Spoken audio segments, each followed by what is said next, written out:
Day 57. Um, it's been a little over a week since I last recorded. The last recording I had, I was notifying everyone and talking about how did it happen, how did Angel die.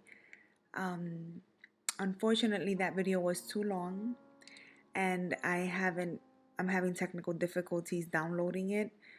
Um, but, but I have it saved, so I'm going to keep on playing around with it. Um, I've been really busy this week. I'm back at work all the time, and I also have other things, appointments, doctor's appointments for my kids and myself, and I've been doing projects at home. So I've been modifying a little bit the house and making things look a little different. I want to thank a couple of people that have helped me in the process. I Angel and I had a vision of ways and things that we wanted to do for the house, and he got sick and he's gone, and now I'm left with all these great ideas that we had and we wanted to do, and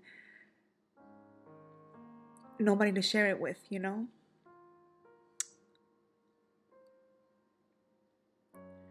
So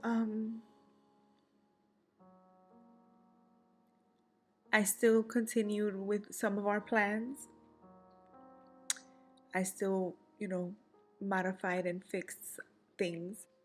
I I still did some changes and updates here and there, but that we agreed on or that we discussed. But this is our home, and it's hard looking every corner and seeing him there. So this week, I've been busy with doctor's appointments and getting things done, going to bed very late because I want to finish little projects here and there. I haven't really had time to sit down and record. I've had good days, I've had bad days. I've had days where I can't sleep. I have had days where I can't stop thinking about us and our life and God's promises for us and how it's all gone. So it's really hard. It's really hard to have something and then for it to just be gone in a blink of an eye. It's very important for me to talk about it. It's very important.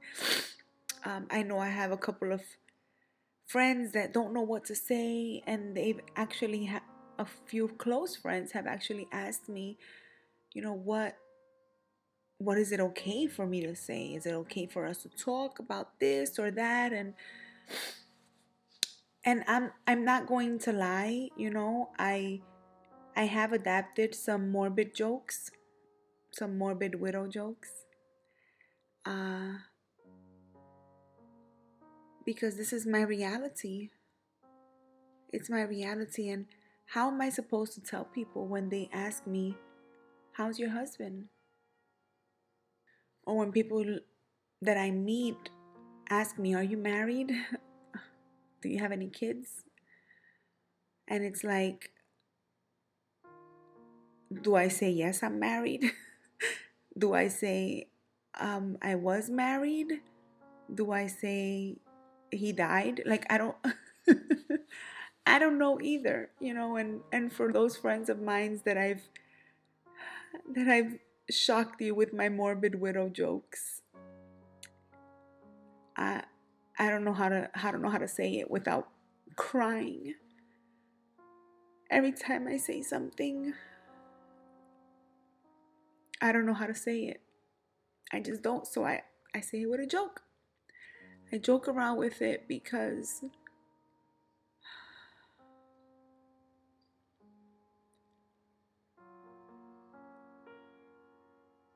I guess it's because I've always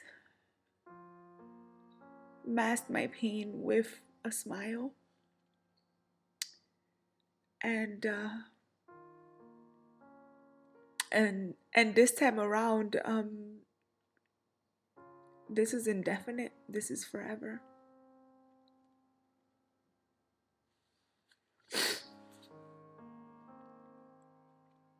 And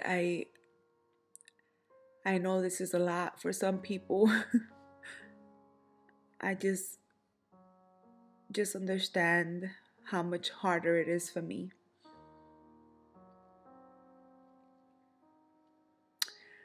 So, in the meantime, I'm revamping things around the house and making things to my liking. Um, just doing things here and there to keep me busy and to make our home feel pretty. um, Angel and I, we were married for almost 21 years, and throughout our marriage, I always chose neutral male colors. I also always chose options um, to have darker colors because of the children, you know. So now my kids are big, they're older, um, and I'm not that much outnumbered by men in this house. So I could semi girl it up a little bit. It's still our home, and it'll forever be Angel and I's home.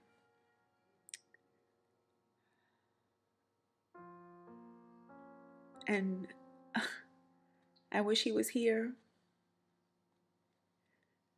just about every minute of every day.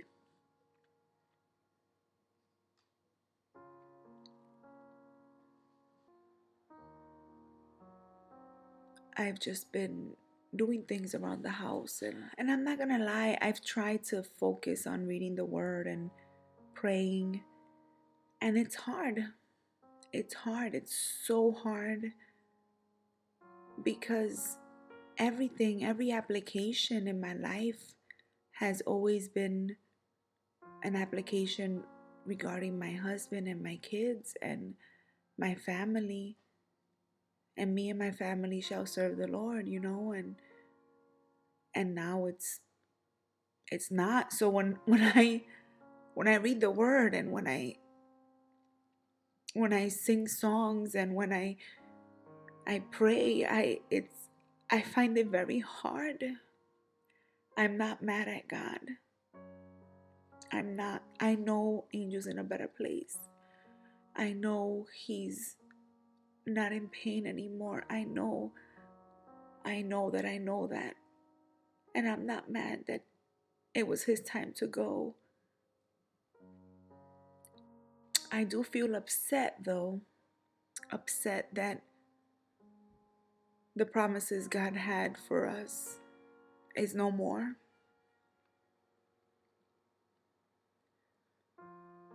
Upset that the vision and the plan that I thought for 21 years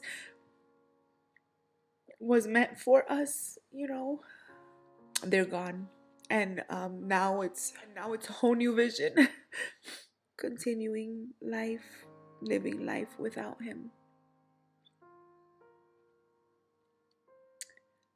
So this week has been a roller coaster as usual. However, I've been a little more steady with not breaking down so often. Uh, this morning was rough for me. I don't know what hit me this morning. Like, it was just a floodgates of emotions and crying and yelling. I was home alone, so sometimes you have to just cry and yell and just let it all out.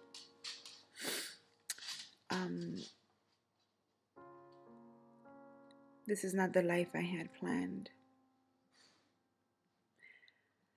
And people say when life gives you lemons, make lemonade.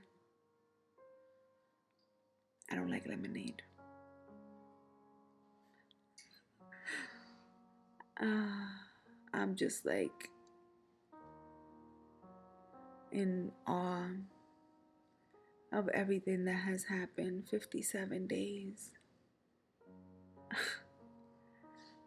This week in the group that I attend, one of the members said something that kind of scared me a little bit. She said that she remembers her husband passed away 2.5 years ago, and she's been so busy doing everything, organizing, selling, just getting things done in the house and paperwork, because there's a lot of paperwork and a lot of things that you have to do once you lose your spouse. So it's a lot. uh, and finally, everything is kind of falling into place. Um, and she said that it just hit her like a ton of bricks. The thought that he's never coming back.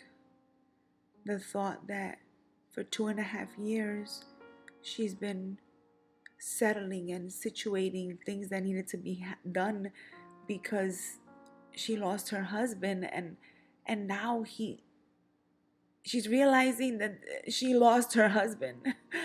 And I was like, oh my God, like how am I going to feel in 2.5 years?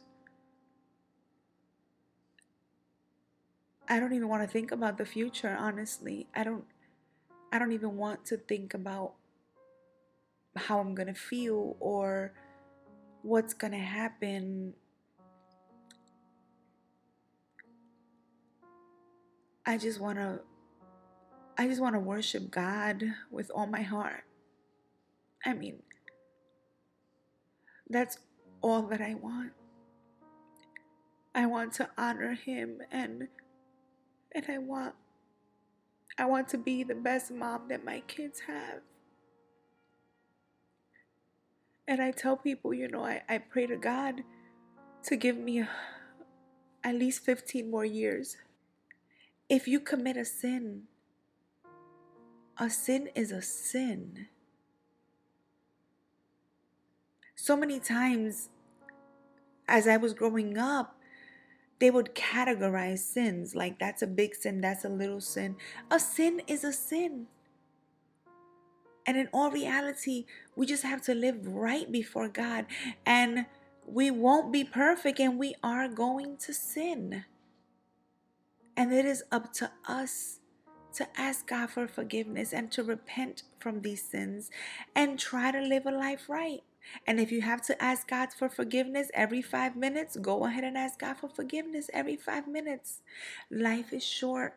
Life is so short. And it is so important that we live according to God's will for us.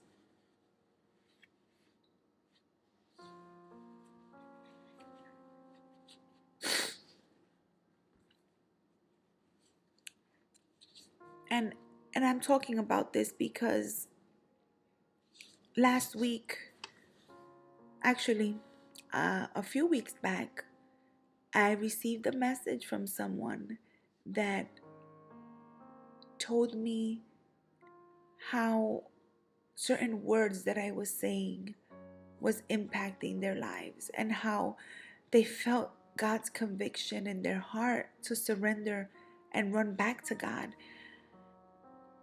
And that's all that this is about. This is not about me looking crazy on camera crying or me just giving you the latest tea. It's not. It's about showing you, revealing to you my brokenness and his name being glorified, God's name being glorified in this. I also got a message last week from someone else that they had a dream with Angel. And in this dream, Angel said something to tell me and my kids, and he said when he woke up, his heart was racing and he couldn't stop crying because the dream felt so real. He said he couldn't stop crying, and he realized that there is life beyond this world. He realized that there is a heaven. He realized that Angel is with God and he wants to be there too, and he just prayed and asked God to forgive him in that moment, asked God to cleanse him. And that's what it's about. It's about us recognizing that, yes, we live on this earth, but we are not of this earth. And when is my time to go? I don't know. It could be tonight. It could be 10 years, 15, 20, 30, 40. I could die at the age of 80 or 90. Only God knows. But in the meantime, while I'm here, what am I doing? In the meantime, everything that I'm struggling with, every circumstance that I have gone through, my trials with Angel when we were married and we almost separated, my trials, the heartache, the focal point of my life, the pivotal point of how I surrendered to God, all these testimonies are the key to help others get to the other side. It sucks. It sucks big time that I have to be here. That I have to be in this pain. That God's name is going to be magnified through Angel's loss. And I don't believe that Angel had to die in order to reach people. I don't believe that. But I do believe that since Angel died, this is going to be used to be able to reach the masses. This is going to be used to, his testimony is going to be to help so many people. And we shall see him again in paradise. We shall.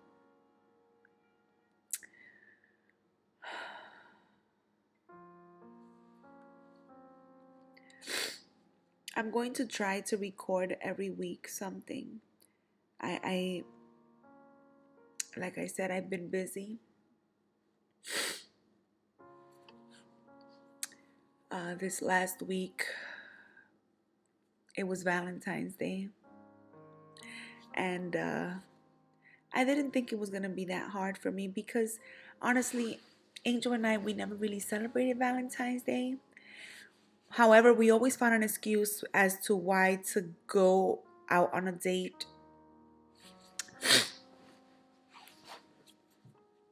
And for him to buy me flowers.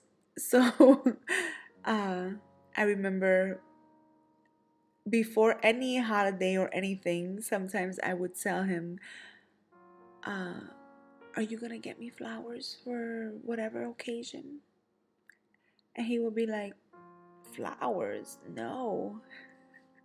And I would always tell him, like my mom used to tell me when I was little, I don't want flowers when I die because I'm not going to see them. I want flowers now that I'm alive.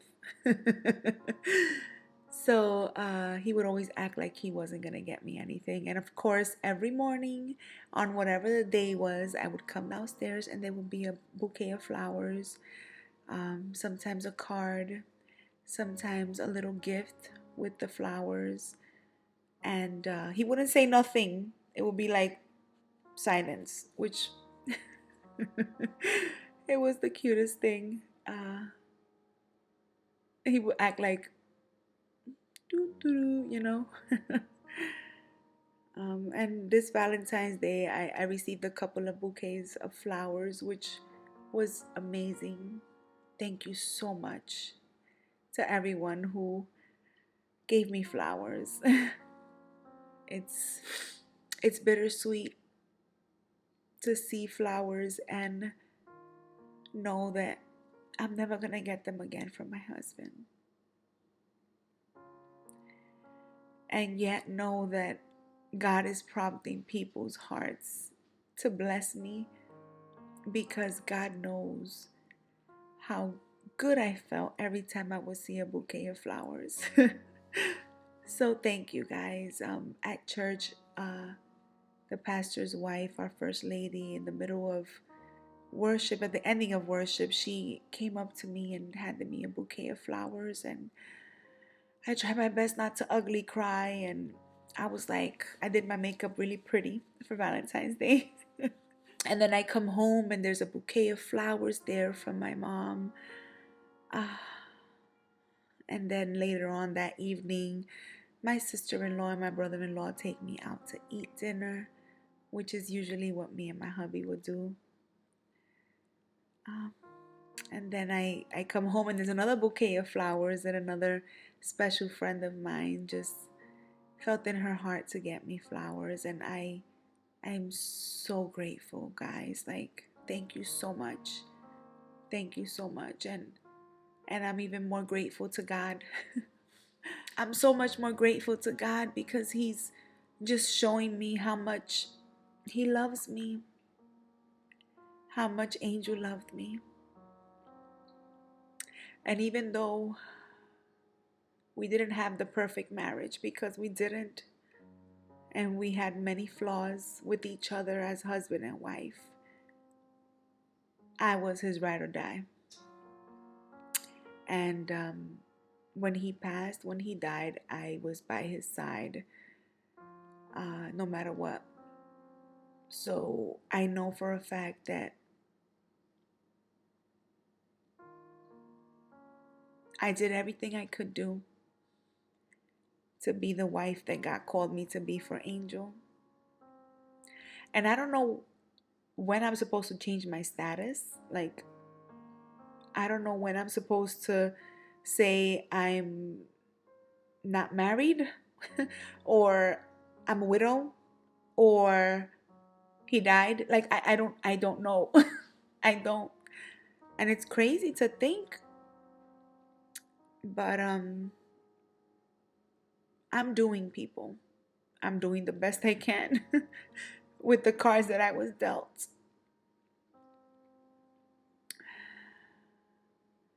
And just all I could say is that this was a rough week for me, but I got a lot accomplished that I wanted to do in the house, and maybe one day I'll give you guys a tour of the little cute things that I've done in the house to make this my home. Um, I'm just, I just don't know what else to do.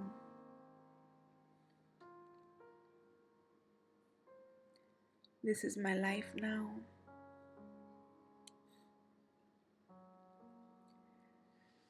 I'm like, God, just give me 15 more years of life so that I can help raise my children to be amazing men, you know?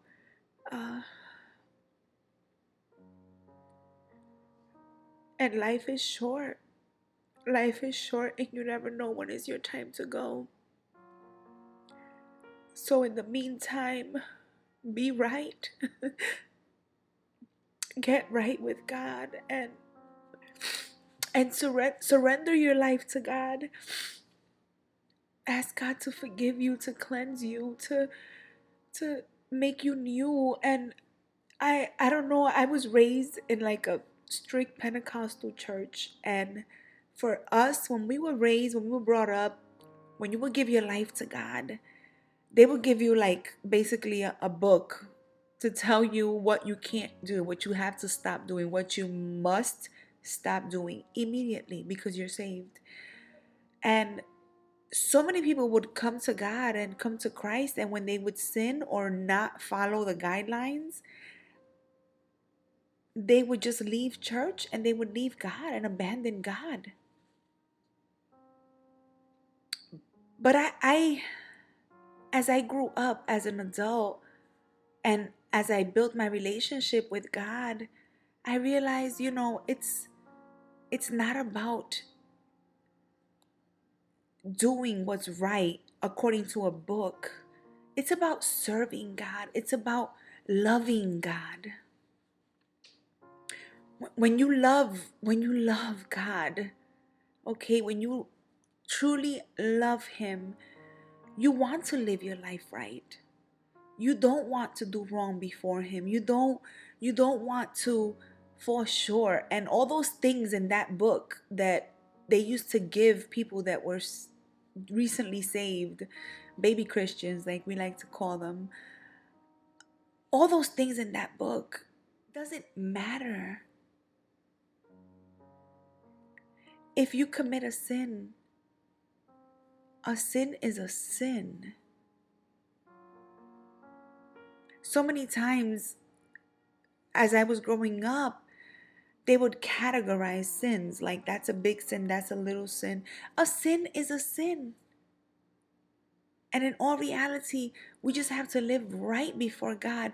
And we won't be perfect and we are going to sin. And it is up to us to ask God for forgiveness and to repent from these sins and try to live a life right. And if you have to ask God for forgiveness every 5 minutes, go ahead and ask God for forgiveness every 5 minutes. Life is short. Life is so short. And it is so important that we live according to God's will for us. To the spouse, the husband, or the wife that is standing for the marriage, all I can say is love unconditionally. Let them see God through you. When they make you angry,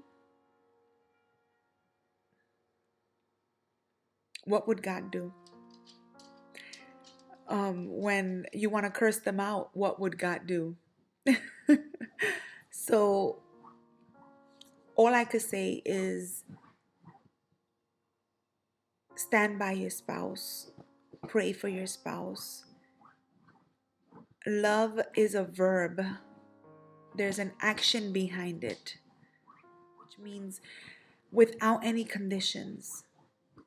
Love your husband, pray for him, pray for your marriage, pray for yourself. Pray for God to reveal to you what you need to change. I just always like to throw a little bit about marriage because my 21 years with Angel,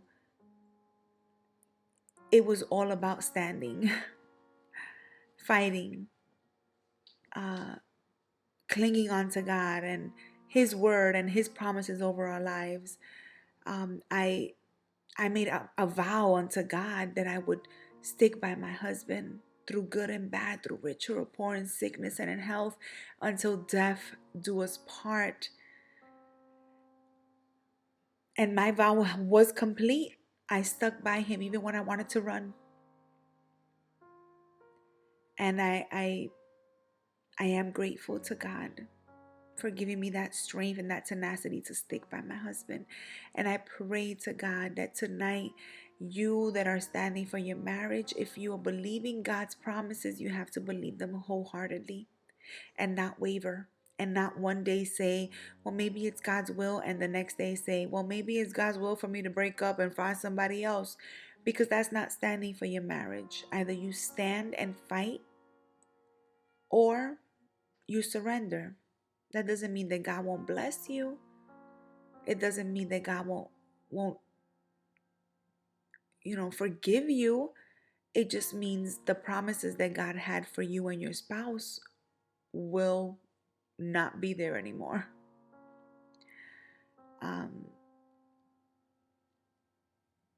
I believe and I know that all the tears that I went through in my marriage and all the tears that I've cried after Angel's death for 57 days, I know they're not in vain. And I'm going through this to help the next person get to the other side.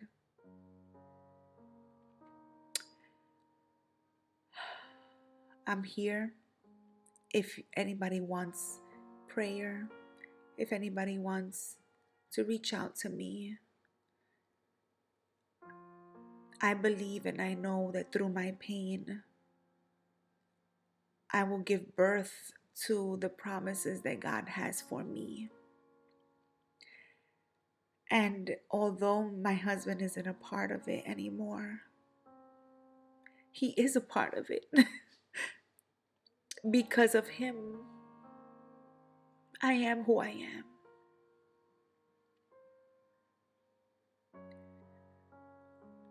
And I thank God for that. Because there's no coincidences in God. There's no mistakes. God doesn't make any mistakes. We make mistakes, but God does not. And I'm grateful. I am. I'm broken. I'm hurting. But I'm grateful. And I just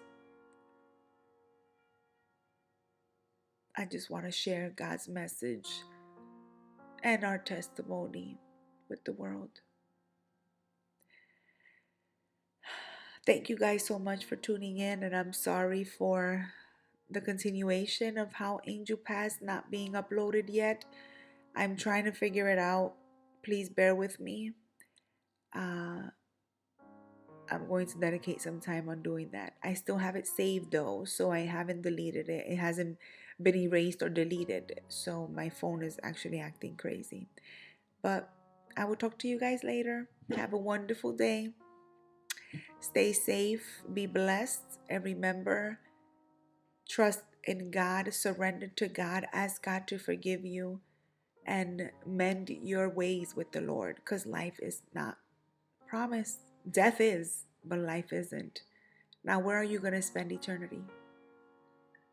Feel free to share my videos and subscribe and comment and send me messages. I love hearing testimonies, and I know there are many of them.